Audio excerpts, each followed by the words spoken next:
वीतराग विज्ञानता, शिव स्वरूप शिवकार, नमः त्रियोग संहार के। वीतराग विज्ञान अर्थात विकार रहित ज्ञान स्वभाव सारभूत है। वो मंगल स्वरूप है और मंगलकारी है। मैं उसे मन वचन काय इन तीनों योगों को वश में करके नमस्कार करता हूं। 6 डाला परम मांगलिक ग्रंथ है। पंडित दौलत राम जी द्वारा यह लिखा गया है। 6 इसमें ढाल हैं। चौथी ढाल का स्वाध्याय चल रहा है, छंद नंबर 14, जिसमें बात चल रही थी अतिथि संविभाग व्रत। अतिथि संविभाग व्रत में बताया गया था कि मुनि को भोजन दे, फिर अपन स्वयं भोजन करें। मतलब सर्वप्रथम यदि हमारे नगर में मुनिराज आए हैं, कोई इलक छुल्लक आए हुए हैं, प्रतिमाधारी हैं, तो सर्वप्रथम हमारा कर्तव्य बनता है कि हम जो हैं मुनिराजों को आहार दान आदि दें। क्यों? क्योंकि यदि आप इस प्रकार से कार्य नहीं करते हैं तो नियम से यह आपका कर्तव्य का पालन भी नहीं होगा, और दूसरी बात कहीं न कहीं मुनियों के प्रति श्रद्धा का अभाव भी होगा। कुछ लोग ऐसे करते हैं कि हमारे महाराज जी आए तो हम आहार दान देंगे, और यदि हमारे महाराज जी नहीं आए तो हम आहार दान नहीं देंगे। ये घोर पाप है और कहीं न कहीं बिना बोले मुनि की निंदा है, और इस निंदा के प्रभाव से उस व्यक्ति का जो है दुर्गति होना निश्चित है। हम एक एक ग्रुपों से जुड़ जाते हैं, संतवाद और पंथवाद से जुड़ जाते हैं, जिसके कारण हमारी भक्ति में कमी पैदा हो जाती है। आचार्य शांति सागर, आचार्य विद्यानंद महाराज जी कहा करते थे कि हमें निर्ग्रंथ गुरुओं को देखना है। वह निर्ग्रंथ हैं, पीछे कमंडल उनके हाथ में हैं और पैदल विहार करते हैं, केशलोंच करते हैं, 28 मूलगुणों का पालन करते हैं। ऐसे निर्ग्रंथ गुरुओं की हम आहार के समय कोई परीक्षा न करें और उनको भक्ति भाव से आहार दान दें। कहते हैं श्रावक ने यदि मुनिराज को आहार दान दे दिया तो उसने आहार दान नहीं दिया, साक्षात मोक्ष दे दिया। कितनी बड़ी बात कही गई है कि मोक्ष दे दिया। गुरु तो पीछे कमंडल देते हैं और श्रावक आहार दान देकर के मोक्ष दे रहा है। क्यों? क्योंकि उस भोजन के माध्यम से, क्योंकि ये जो शरीर है इसके लिए अन्न और अन्य जो चीज़ें हैं वो ज़रूरी हैं, जिसके माध्यम से यह शरीर चलता है और शरीर की रिक्वायरमेंट है, आवश्यकताएं हैं, और उसे आप पूरी करते हो। और मुनिराज उस आहार के माध्यम से सामायिक करते हैं, साधना करते हैं, कायोत्सर्ग करते हैं, आलोचना, प्रतिक्रमण, प्रत्याख्यान और आत्म कल्याण के लिए बढ़ते हैं, सद उपदेश देते हैं, स्वयं भी तिरते हैं और जो श्रावक हैं उनको भी तराते हैं, उनको मोक्ष मार्ग में लगाते हैं। एक मुनिराज के सहारे कितने जीव जो हैं तर जाते हैं। जिन जिन गाँवों में जाते हैं, शहरों में जाते हैं, वहाँ पर लोग जुड़ते हैं, उपदेश सुनते हैं। कोई प्रतिमा लेता है, कोई व्रत लेता है, कोई नियम लेता है, कोई अभिषेक से जुड़ जाता है, कोई स्वाध्याय से जुड़ जाता है। कितनी उनका मेहनत और पुरुषार्थ सामने दिखाई देता है, तो इनसे बहुत प्रभावना होती है। लोग वैसे इकट्ठे नहीं होते हैं, लेकिन यदि हमारे नगर में महाराज जी आ जाएं, मुनिराज जी आ जाएं, तो लोग कैसे इकट्ठे हो जाते हैं। भीड़ की भीड़ इकट्ठी हो जाती है और धर्म ध्यान में लग जाते हैं। और मुनिराज त्याग के प्रभाव से, अपने स्वयं के त्याग के प्रभाव से लोगों को त्याग में लगा देते हैं, उनके जीवन को संयम में बना देते हैं। इसलिए आपके नगर में यदि अतिथि आएँ तो उनको सर्वप्रथम किसी भी पंथवाद को लेकर के नहीं और किसी भी संघवाद को लेकर के नहीं, मात्र अपने लिए दिखना चाहिए ये मोक्ष मार्गी गुरु हैं और उनके प्रति हमें समर्पित हो जाना चाहिए और आहार दान आदि लगाना चाहिए। क्योंकि मैंने बहुत ऐसे जगह देखे हैं और अनुभव में आते हैं और लोग कहते भी हैं कि भैया हमारे फलाने महाराज जी आते हैं, फलाने संघ के आते हैं तो हम लोग लगाते हैं, उनके आते हैं तो नहीं लगाते हैं, उनकी चर्या ऐसी है, उनकी चर्चा ऐसी है। ये सब फालतू की बातों में हम पड़ जाते हैं और कहीं ना कहीं पाप का बंध भी हम करने बैठ जाते हैं। ठीक है ना। तो जो प्रतिमाधारी हैं, मैं उनसे बात कर रहा हूँ। जो प्रतिमाधारी नहीं है हम तो उनकी बात ही नहीं कर रहे हैं, क्योंकि जो शिक्षा व्रत जो ग्रहण कर रहा है तो दूसरा व्रत उसके पास है और दूसरे व्रत वाले के पास क्या है? प्रतिमा हैं। और उस प्रतिमा में कौन से हैं? अतिथि संविभाग व्रत। सुन लेना, जितने भी ब्रह्मचारिणी लोग हैं, जितने भी ब्रह्मचारी गण हैं, जितने भी प्रतिमाधारी विद्वान गण हैं और जितने भी प्रतिमाधारी श्रावक गण हैं, अपने तुपने मत करना महाराजों में। ये हमारे, ये तुम्हारे, हमारे आए तो हम करेंगे, तुम्हारे आए तो तुम करो, ऐसा करने वाला बहुत पापी इंसान कहलाएगा, वो प्रतिमाधारी नहीं कहलाएगा और उसका अतिथि संविभाग व्रत खंडन हो जाएगा। यदि उसके यहाँ नगर मुनिराज आए हैं और वो आहार दान दिए बिना ही मुनिराज को आहार दान अपना स्वयं आहार करता है तो उसका अतिथि संविभाग व्रत खंड हो जाता है, खत्म हो जाता है और उसका गुणस्थान भी चेंज हो जाता है। अब वो पंचम गुणस्थान वर्ती नहीं है, वो द्रवलिंगी श्रावक है। कौन सा लिंगी श्रावक है? आप बहुत बोलते हो मुनि द्रवलिंगी, कभी श्रावक द्रवलिंगी कहते हो। अरे आपने अतिथि संविभाग व्रत का पालन नहीं किया तो उस समय आप द्रवलिंगी श्रावक हैं, भावलिंगी श्रावक नहीं हैं। क्यों नहीं है भावलिंगी श्रावक? साक्षात नगर में आए हुए मुनिराज का आपने अनादर किया है। चलो सूतक पातक हो तो बात समझ में आती है, अस्वस्थता हो तो बात समझ में आती है, कोई मजबूरी आ गई तो वो समझ में आती है।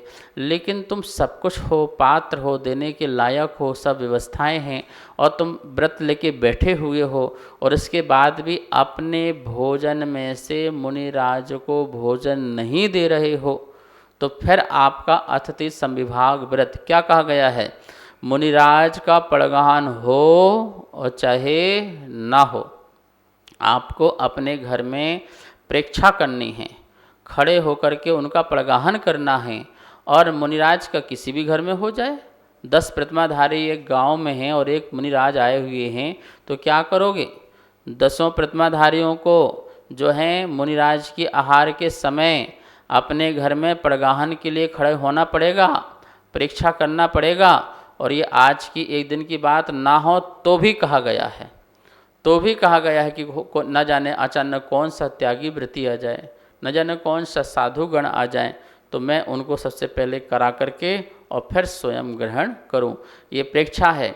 यदि आप इसका पालन नहीं करते हैं तो आपको कोई शिक्षा व्रत लेने की ज़रूरत नहीं है। जो भी 2 प्रतिमा धारण करने के लिए सोच रहे हैं वो ये ध्यान से सोच लें, वरना आप आगम का क्या करेंगे? अवर्णवाद करेंगे, आप आगम के विरुद्ध चलेंगे। क्योंकि आगम की यही आज्ञा है कि दूसरा प्रतिमाधारी जो जीव है वह अतिथि संविभाग व्रत का पूर्णतः पालन करेगा अपनी शक्ति और सामर्थ्यता के अनुसार। यदि वो श्रावक यदि 2 रोटी बनाता है और कोई मुनिराज आ जाते हैं तो उसमें से 1 भाग जो है मुनिराज का है, जिसे देना ही देना चाहिए। उनको पड़गाहन करके वो जल और रोटी, 1 ग्रास का रोटी भी दे देगा तो वो उसका अतिथि संविभाग व्रत कहलाएगा। ठीक है ना।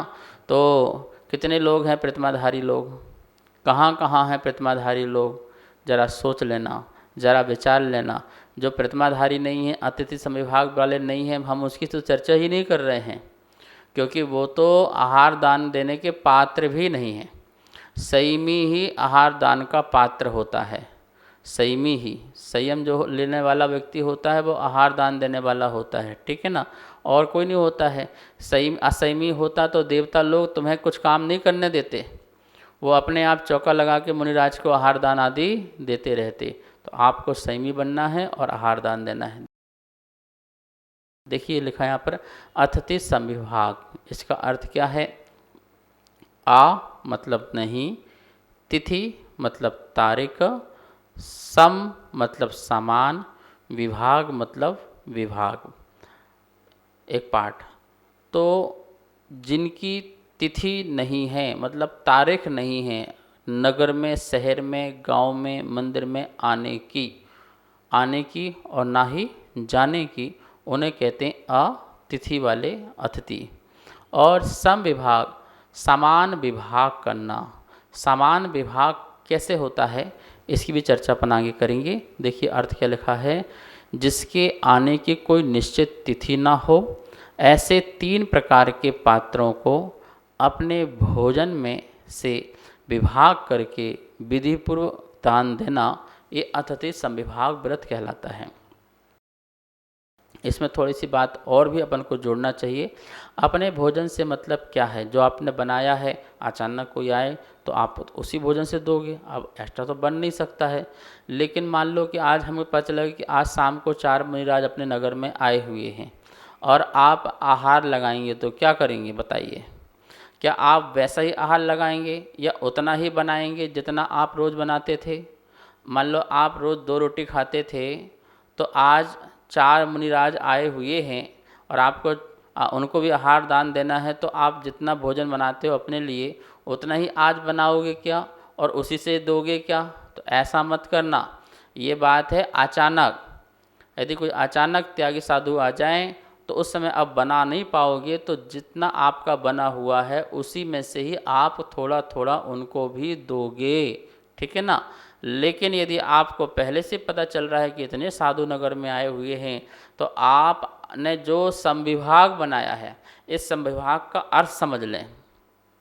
संविभाग, हम जो है भोजन का संविभाग नहीं बनाते हैं, ध्यान रखना, हम अपने धन का संविभाग बनाते हैं।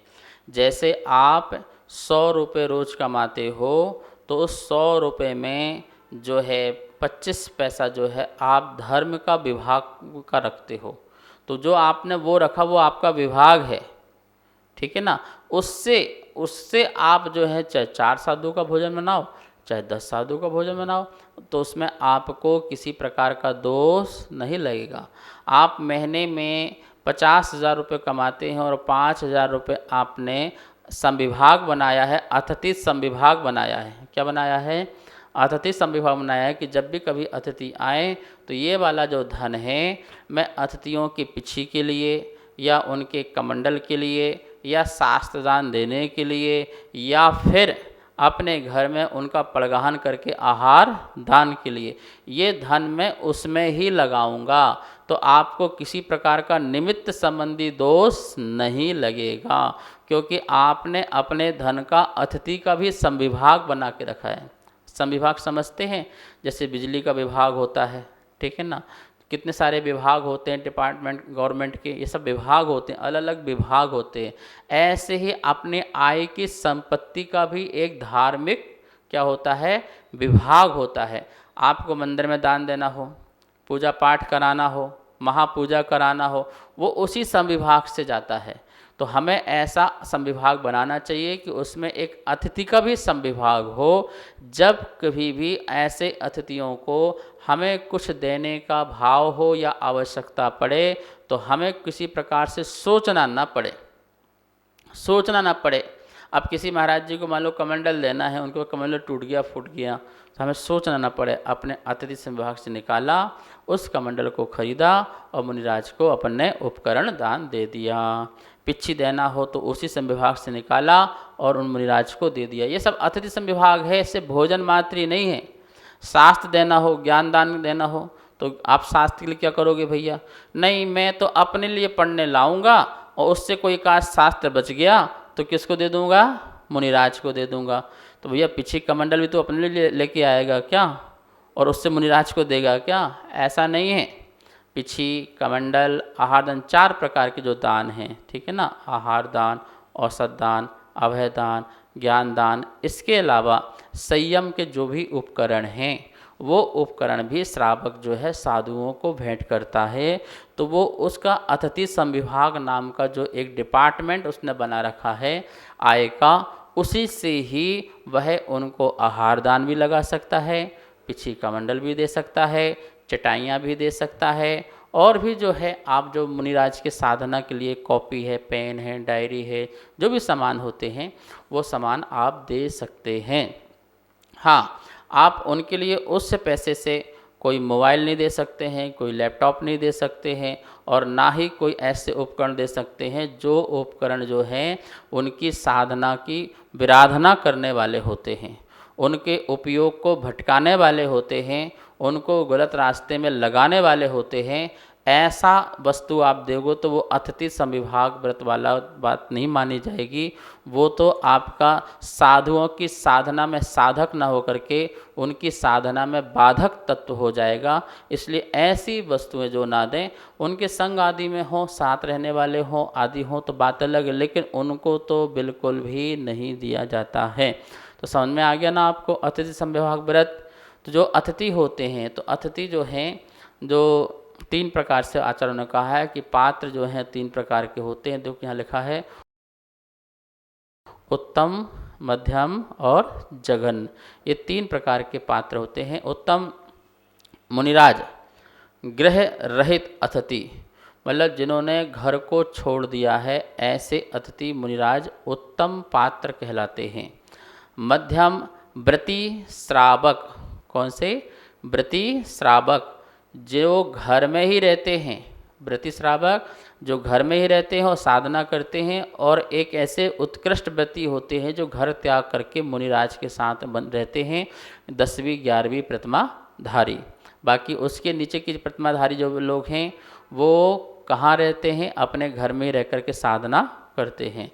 और तीसरे जघन्य पात्र अव्रती श्रावक, जो व्रती नहीं है लेकिन मात्र सम्यक दृष्टि है। तो ऐसे सम्यक दृष्टि को, यदि आपके नगर में मुनिराज न हो, व्रती न हो, तो आप क्या करो?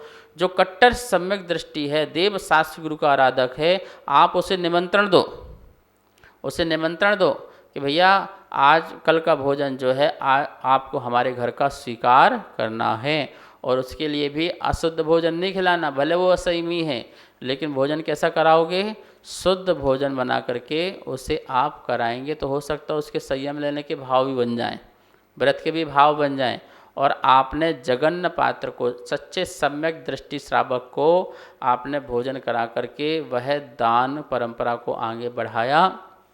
तो यह 3 प्रकार के जो पात्र बताए, उत्तम, मध्यम और जघन्य पात्र, इन 3 पात्र को दान देते हैं तो हमें परंपरा से मोक्ष आदि की प्राप्ति होती है। समय हुआ, शेष विषय कल। आइए माँ जनवाणी की स्तुति करते हैं। वाणी के ज्ञान ते सूझे लोकालोक,